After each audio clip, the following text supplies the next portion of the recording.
Buonasera ragazzi, buonasera. Poche ore fa hanno presentato, lo so che voi questo video lo vedrete in realtà domani, poche ore fa Yamaha ha presentato l'R9.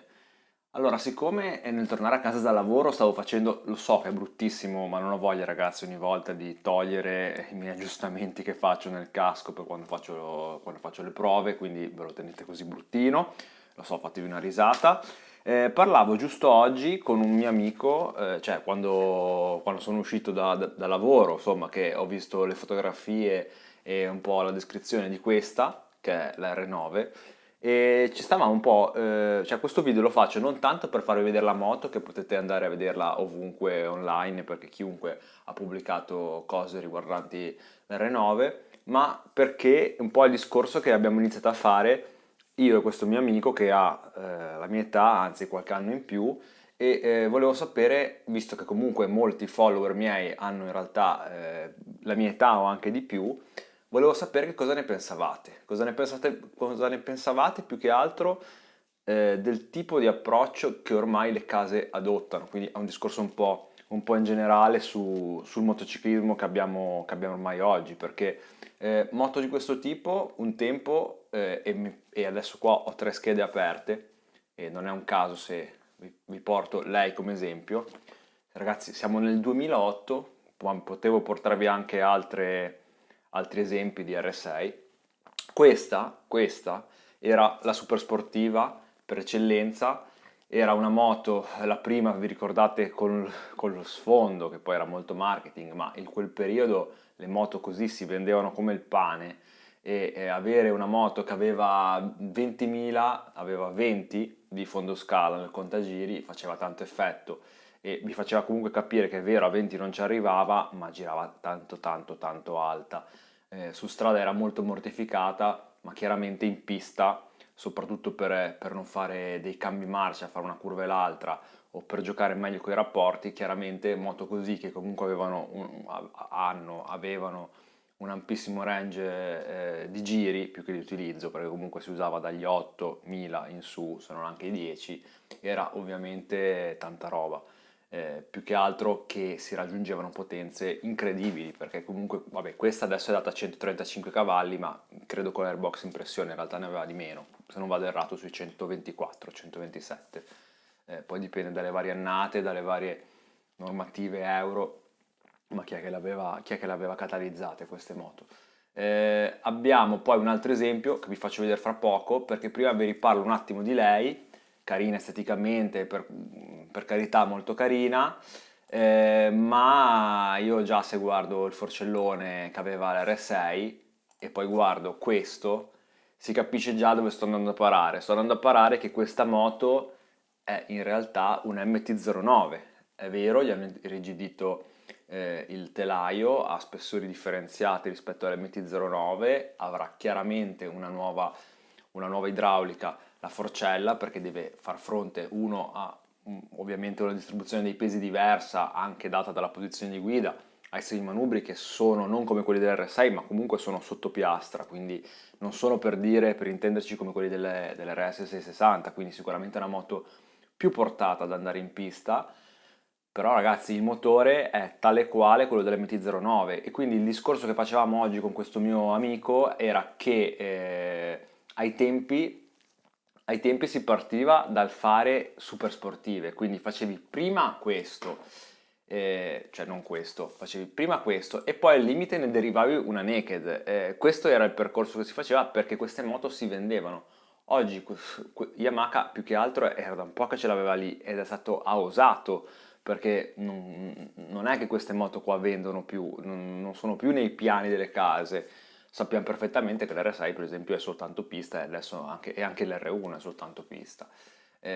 Ducati direi che è l'unica che sta ancora facendo. Guardate cosa ha fatto Triumph con la Daytona, che ha lasciato il nome Daytona, ma ragazzi, se avete la mia età sapete che cos'è una Daytona? Sì, lo sapete. Non è quella roba che hanno presentato ora e che ho guidato, sul mio canale c'è la prova. Ehm, Abbiamo poi quindi un motore che rimane identico, bello il stilema, ma ce l'ha anche l'SP, e quindi ti presentano, come il discorso che facevamo nei commenti con qualcuno, ti schiaffano su due ali e ti mettono un numero, 6% di forza sollevamento in meno che ha l'anteriore, dimmi quanto potrai sentire, perché comunque sì, è una moto da pista, perché la presentano da strada, le foto qua è su strada, però poi in realtà è una moto da pista, ma da pista l'R6, c'è l'R6, quindi è una moto da cosa? Con 6 mm sotto piastra, da strada? No. Non so da cosa sia, non so cosa me ne freghi di quel 6%, non è una moto da 200 cavalli, quindi di quel 6% di forza di sollevamento in meno l'anteriore, sottoposta ad accelerazioni, tutta l'elettronica del caso, ma io adesso vi volevo far vedere questo. Questo è un 750, questo è un 750 che ai tempi aveva 150 cavalli, quindi non so per quale motivo o faranno una versione R, qua siamo nel 2011, 150 cavalli, un 7,5, vero che 4 cilindri,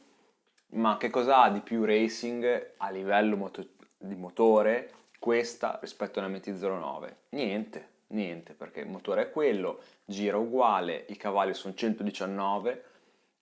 sempre quelli. Io non sto dicendo ragazzi che non bastino o che non vadano bene, cioè ripeto, non fatemi questo discorso perché io mi divertivo con 95 cavalli del multistrada 1100, mi divertivo con l'RS 125, quindi mi diverto con un Royal Enfield se mi date un Royal Enfield quando l'ho guidato.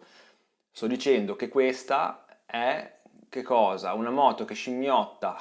un R6 che non è un R6, che non è una moto speciale, perché non ha qualcosa di speciale che me la faccia scegliere, a meno che non voglia per forza la carena, il modello nuovo, rispetto a una MT-09 SP, perché io su strada comprerei l'MT-09 SP, non vedo per quale motivo dovrei prendere questa moto qua. Mi avessero dato qualcosa di più specifico, mi avessero messo un motore più tirato, ricordiamoci che la Triumph con la Speed, con la Street, scusate, ha 130 e passa cavalli. Quindi perché una Naked a 130 cavalli, 760 di cilindrata e questo non gliel'hanno potuti tirare fuori 140? Non avrebbe comunque conservato un certo margine di differenza, e tanta, anche con l'R1, che tanto è solo pista, e questa poteva essere una sportiva vera, più tirata dell'R6 che è solo pista, l'R1 è solo pista, e dedicare un modello così, perché allora non hanno fatto, sono domande che vi faccio, non ho le risposte, perché allora non hanno fatto una moto un po' più stradale, visto che comunque telaio e tutto è dell'MT-09, perché non hanno fatto dei semimanubri sopra piastra allora? Conservi le potenze così, la fai così, hai le tue moto pista e questa era una sportiva stradale, più tipo l'RS 660, più tipo Daytona, perché ragazzi il Daytona è comodo, ci sono andato, io non sono abituato ai semimanubri, non ho faticato particolarmente, perché non ha fatto così? Io, il mio parere è che questa moto qua è carina esteticamente, mi richiama l'R6, ma non ci riconosco perché ho un minimo di, vado un po' oltre. Io la prima cosa che ho guardato sono stati il telaio, la ciclistica, per carità, forcella, figa, tutto quello che volete, stilema,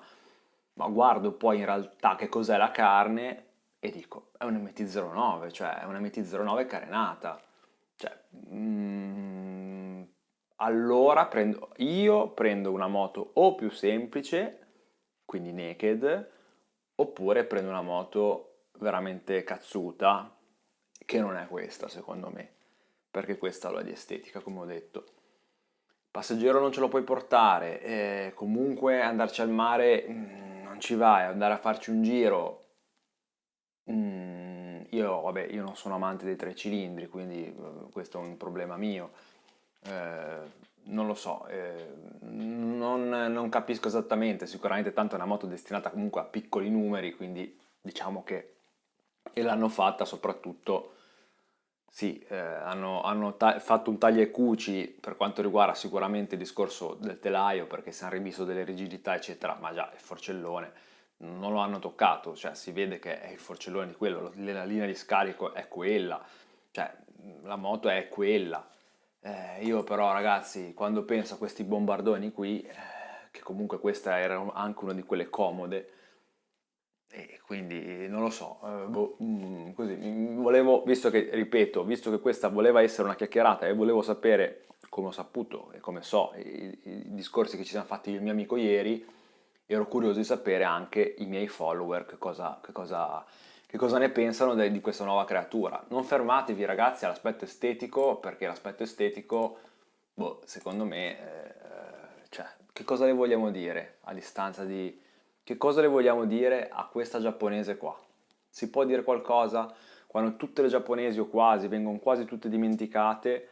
e vengono ricordate nella storia soltanto le più belle, le Ducati, le MV, eccetera, ma quando poi abbiamo questa è il fascino giapponese per eccellenza, ancora bellissima e attuale ancora oggi a vederla e sono sicuro che in pista con un pilota chiaramente non so fra un R6 e un R9 anche nuova col 6% di drag bla bla bla quale possa andare di più. Fatemi sapere la vostra nei commenti, noi ci rivediamo al prossimo video. Da oggi è tutto, ciao!